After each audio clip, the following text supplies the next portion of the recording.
Kembali di Kompas Siang, Saudara. Litbang Kompas melakukan survei tingkat kepuasan publik terhadap pemerintahan Prabowo Gibran dalam 100 hari masa jabatannya. 1.000 responden dipilih secara acak dan tersebar di 38 provinsi. Survei dilakukan melalui wawancara secara tatap muka mulai tanggal 4 hingga 10 Januari lalu. Tingkat kepercayaan dari survei ini adalah 95%, dengan margin of error sekitar 3,1% dalam kondisi penarikan sampel acak sederhana. Survei Litbang Kompas sepenuhnya dibiayai sendiri oleh Harian Kompas. Dengan tingginya kepercayaan publik, apa yang perlu dievaluasi dari kinerja pemerintah? Kita akan bahas bersama dengan peneliti senior Litbang Kompas, Mas Toto Suryaningtya. Selamat siang, Mas. Terima kasih Selamat siang, Mas bergabung di studio kami di Kompas Siang. Mas Toto, untuk saat ini ada kepercayaan dan juga kepuasan yang tinggi dari responden hingga 80,6% atau 50,9%, dan ini lebih tinggi dari tren kepuasan pada pemerintahan Jokowi JK pada Januari 2015 lalu yang 65,1%. Apa saja temuan dari survei Litbang Kompas terhadap responden yang menyatakan puas terhadap pemerintahan Prabowo Gibran? Ya, yang pertama-tama bahwa hasil ini memang tinggi sekali, dan kami juga di Litbang ini juga berusaha untuk memahami sebetulnya apa yang terjadi. Mungkin karena ini tingginya tinggi rata, jadi bukan hanya meningkat pada 1-2 indikator, tetapi di semua indikator itu meningkat. Mungkin lebih tepat dilihat bahwa ini era baru di dalam menilai kinerja pemerintahan. Kenapa ini era baru? Ya karena ini berangkat dengan modal politik yang jauh lebih besar. Jadi Pak Prabowo ini kan dukungan di parlemen juga besar, kemudian juga dukungan dari hasil kemarin di pemilu pilkada daerah di berbagai daerah itu juga besar, sehingga pemilu di parlemen nasional, di parlemen daerah ini kan seluruhnya berakumulasi menjadi sebuah kapital politik bagi Pak Prabowo, sehingga ketika disurvei, ditanyakan tentang tingkat kepuasan, itu kalau menurut pengamatan kami, bahkan kelompok-kelompok yang dalam tanda petik punya alasan untuk kritis, misalnya pemilihnya PDI, misalnya pemilihnya Ganjar, misalnya pemilihnya Anies, dan dalam hal ini misalnya pemilihnya PKS, itu pun juga menampakkan gelagat bahwa ada apresiasi juga yang ditunjukkan kepada pemerintahan ini, sehingga kelompok-kelompok itu memberikan tambahan tingkat apresiasi kepada Pak Prabowo. Itulah yang menyebabkan perbedaan dengan dulu ketika zaman 100 hari pemerintahan Pak Jokowi.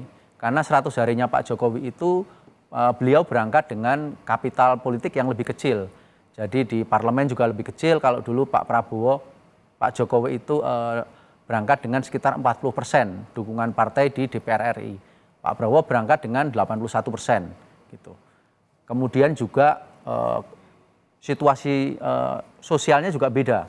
Pak Jokowi dulu berangkat dengan kondisi di bulan Januari sampai dengan April sampai dengan Juni 2015 itu tuh kemelut tentang KPK dengan polisi ketika Cicak Buaya Jilid 2. Sementara pada saat ini kita tidak sedang bergelut dengan soal itu. Kita bergelut dengan soal yang karitatif, yaitu makan bergizi gratis. Kemudian juga program-program karitatif misalnya yang direbutkan ya, misalnya rumah murah gitu. Jadi publik itu tidak sibuk dengan persoalan yang terkait dengan korupsi seperti isu-isu ketika zaman awal periode Pak Jokowi, tetapi dengan program yang akan menguntungkan mereka.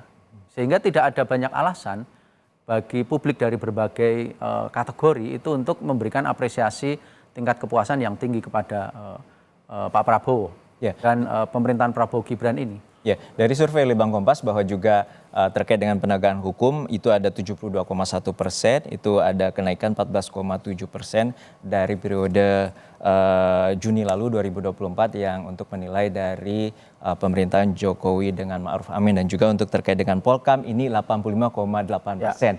Nah, catatan seperti apa dari survei Litbang Kompas ini terkait dengan tingginya penilaian atau kepuasan bidang politik dan keamanan? Jadi kalau kita membandingkan hasil dari survei pada kali ini dibandingkan dengan survei terakhir yang kami lakukan di era Pak Jokowi Ma'ruf, yaitu di bulan Juni 2024 itu memang terjadi lonjakan. Tapi lonjakannya memang cenderung terlalu sangat signifikan ya. Jadi misalnya seperti tadi disampaikan, lonjakan untuk bidang hukum itu mencapai 14, sekian persen gitu. Ya.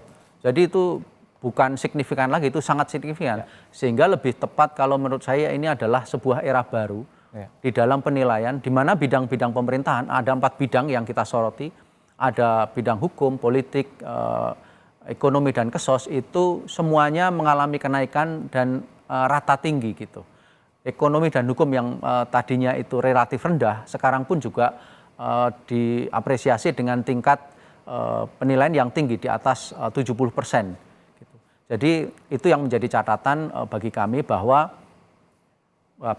bidang ekonomi dan hukum yang pada waktu pemerintahan sebelumnya itu relatif lembam ya, jadi sulit untuk naik sampai pada tingkatan apresiasi di angka 70%. Sekarang ini tiba-tiba menjadi 77%, tiba-tiba menjadi 73%. Jadi sesuatu yang melompat tinggi bagi kami, dan menurut kami kalau dilihat dari sub-sub indikator yang dinyatakan, di situ memang terlihat bahwa apresiasi ini diberikan secara merata, kecuali pada 2 kategori sub indikator, yaitu satu adalah kasus suap dan jual beli kasus hukum itu masih di angka sekitar 57% apresiasinya. Jadi angka yang ada di kepala 5 itu hanya satu, suap dan jual beli kasus. Yang kedua adalah soal lapangan kerja, itu di bidang ekonomi. Jadi di bidang hukum adalah suap dan jual beli kasus, di bidang ekonomi adalah soal kesulitan dalam pembukaan atau mencari lapangan kerja. Itu yang masih dinilai minus. Tapi seluruh subindikator yang lain dari 4 bidang ini, di mana kita turunkan menjadi 20 subindikator, itu 18 yang lainnya relatif baik, bahkan sangat baik. Ya. Beralih ke persoalan program Astacita yang sebelumnya ada 17 program prioritas dan 13 programatik ini juga di-highlight oleh survei Litbang Kompas. Namun dari 5 terakhir, yaitu dari 5 survei Litbang Kompas dari 13 program Prabowo Gibran, yaitu program utama BLT yaitu 66,9% dan juga makan bergizi gratis 66,8% dan juga rumah murah 65,9%. Dan ini berbanding terbalik dengan sebelumnya ada terkait dengan kesehatan gratis dan kemudian renovasi sekolah rusak. Catatan seperti apa bahwa melihat program-program utama seperti BLT, MBG, terkait dengan rumah murah ini kepuasannya tergolong di bawah 7% bahkan. Ya, ini kan tingkat kepuasan terhadap ketika menilai program-program unggulan ya. Nah, ketika kita bicara program unggulan ini kan kita sudah menjabarkan secara spesifik, secara faktual, secara pengalaman, experience yang dialami oleh publik. Ini agak berbeda dengan ketika dia menilai kategori, misalnya seperti tadi ya, di dalam bidang kesos misalnya peningkatan pelayanan kesehatan, peningkatan kualitas pendidikan, itu kan sifatnya kategorik dan cenderung dia konseptual, lebih abstrak. Sementara kalau di dalam penilaian tentang Astacita ini, penjabaran Astacita yang jumlahnya 13 ini misalnya makan bergizi dan susu gratis di sekolah dan pesantren, itu kan apresiasinya sekitar 67%. Kenapa tidak setinggi harapan penilaian ketika di dalam bidang? Itu problemnya karena di sini adalah sesuatu yang lebih faktual. Ketika lebih faktual, publik mempunyai preferensi yang relatif lebih bagi dia lebih dekat dan lebih real. Karena ada hal yang bisa dia perbandingkan. Misalnya dia melihat bahwa program makan siang bergizi gratis ini misalnya belum menyentuh pada keluarganya, belum menyentuh pada orang-orang yang dia kenal, masih belum merata. Jadi ini masih menjadi pekerjaan rumah bagi pemerintah untuk merealisasikan. Dan kita memang tahu bahwa beberapa program unggulan ini, terutama MBG yang sekarang ya, yang baru digenjot, kemudian juga rumah murah, itu kan tidak seperti di dalam bayangan masyarakat ketika terjadi peralihan pemerintah, lalu semua akan dilaksana dengan sedemikian rupa. Ternyata tidak. Jadi butuh waktu. Ketika pada bulan-bulan ini kan sejak tanggal 6 dilakukan di launching program ini kan targetnya baru sekitar 650.000.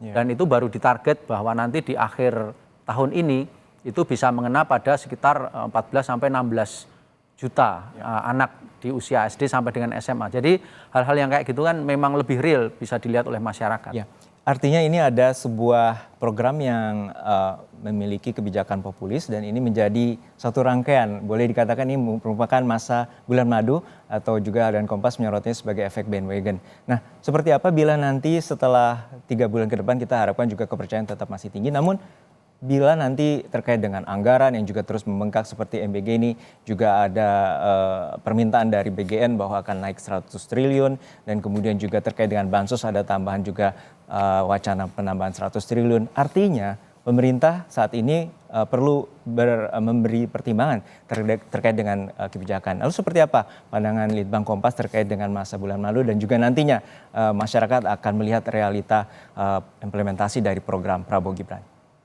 Hal-hal yang terkait dengan kebijakan, kalau itu sifatnya elitis, misalnya tentang bagaimana membiayai program ini, itu kan menjadi concernnya dari para pengambil kebijakan.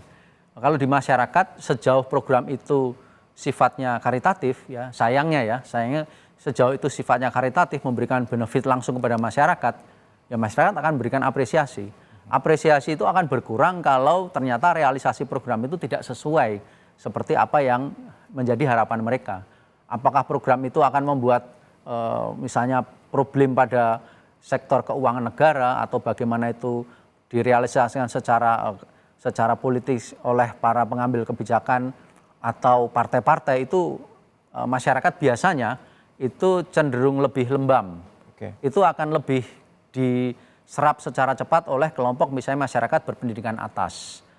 Misalnya masyarakat yang berpendidikan tinggi atau kelompok sosial ekonomi atas yang dia memang punya akses informasi dan tingkat kekritisan yang lebih, tetapi masyarakat di secara umum di kelompoklah masyarakat bawah dan berpendidikan rendah, which is itu di mana itu memang merupakan gambaran mayoritas dari masyarakat kita.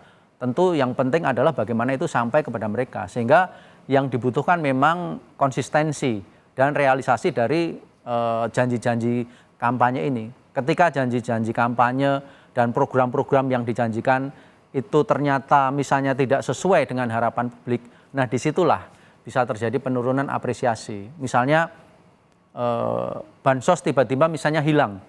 Atau itu, tidak merata. Atau tidak merata lagi, atau berkurang. Itu pasti akan menjadi koreksi bagi cara pandang masyarakat, terutama di lapisan bawah terhadap janji-janji pemerintah. Terakhir, untuk besok ada survei Litbang Kompas juga yang akan diterbitkan, terutama di Harian Kompas. Anda juga dapat mengaksesnya bagi pemirsa yang ingin mengaksesnya dan juga di kompas.id. Lalu bisa beri bocoran sedikit, Mas Toto, terkait dengan survei Litbang Kompas yang akan dimuat besok? Untuk besok nih Mas Juno, besok kita akan mengelaborasi bidang politik. Jadi bidang politik itu kita membahas soal stabilitas politik, kemudian soal kepemimpinan, kemudian soal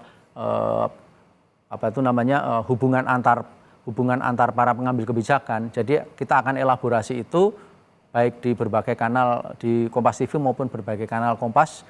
Mungkin nanti silahkan bisa diikuti. Baik, kita nantikan survei Litbang Kompas yang akan dimuat dari tanggal 20 hari ini hingga 24 Januari mendatang, dan ini merupakan survei yang dibiayai sendiri oleh Harian Kompas. Terima kasih Mas Toto Suryaning Tias, peneliti senior Litbang Kompas, telah berbagi informasi bersama kami di Kompas Siang.